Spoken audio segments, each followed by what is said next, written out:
it's tough to get a RESTOMOD right. An authentic nuts and bolts restoration is more work, but at least you have a blueprint to follow. Knowing how much mod to add to the mix without treading on the spirit of the original is an art. Some BMW historians might balk at the sight of a vintage boxer with even a single mod.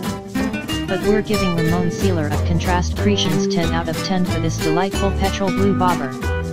Especially since it started out as a pick and mix basket case. Photographer Mark Schneider tells us how bad it was. This bike started life as a barn find BMW R51/2 with parts from a variety of vintage BMW motorcycles. The tank was from a R50, the gearbox from a R51/3, the ignition case cover was broken, and fins were missing from both cylinders. It was clear to Ramon that the bike needed a full rebuild. The bike's new owner wasn't keen on returning it to stock, so Ramon had some freedom to reimagine the vintage Beamer. But first, he had some repairing to do. Luckily, he's no stranger to old vehicles. The last build we featured from him was a custom BMW, but he spends most of his time restoring classic cars and motorcycles from a workshop in the village of Bonstetten, near Zurich in Switzerland. He took apart the engine and gearbox, and rebuilt them with new seals. Then he painstakingly soldered and filed the broken case and missing fins, until it was impossible to tell that they'd ever been damaged. The cylinders got a fresh coat of paint, but the engine cases were left alone to keep them looking their age. Ramon wanted a custom rebuild and not a like-factory new restoration, Mark tells us. The pedigree of that vintage BMW had to be maintained in every aspect. The R51/2 was only produced in 1950 and 1951, so there aren't many around. And as you'd expect, parts are hard to come by. But since this one was already a mashup of various BMW bits, Ramon had no qualms continuing the theme.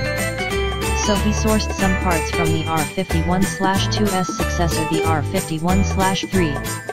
These included a fuel tank, valve covers and a set of spoked wheels. The bike came with a pair of rare phono exhausts, so those stayed.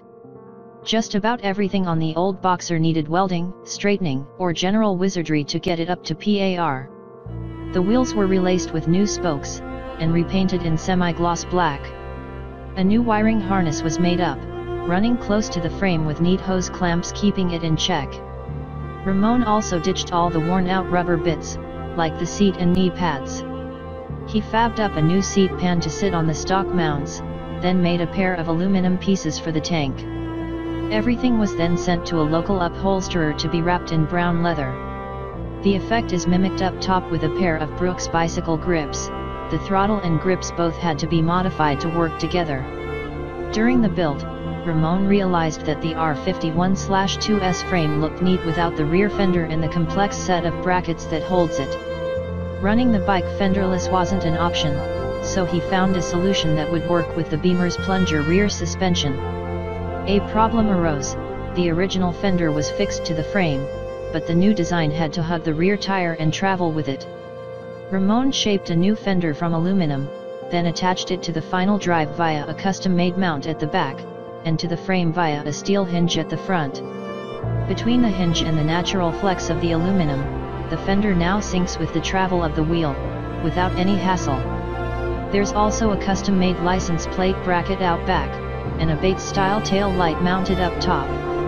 The tail light came kit with LEDs out the box, but Ramon was dead set on keeping everything as vintage as possible, so he retrofitted a 6V bulb. He's kept the same philosophy up front. Rather than upgrade the entire cockpit with modern components, the headlight and the speedo embedded in it are still original. Kontrast Kreations Inst Agram images by Mark Schneider Inst Agram.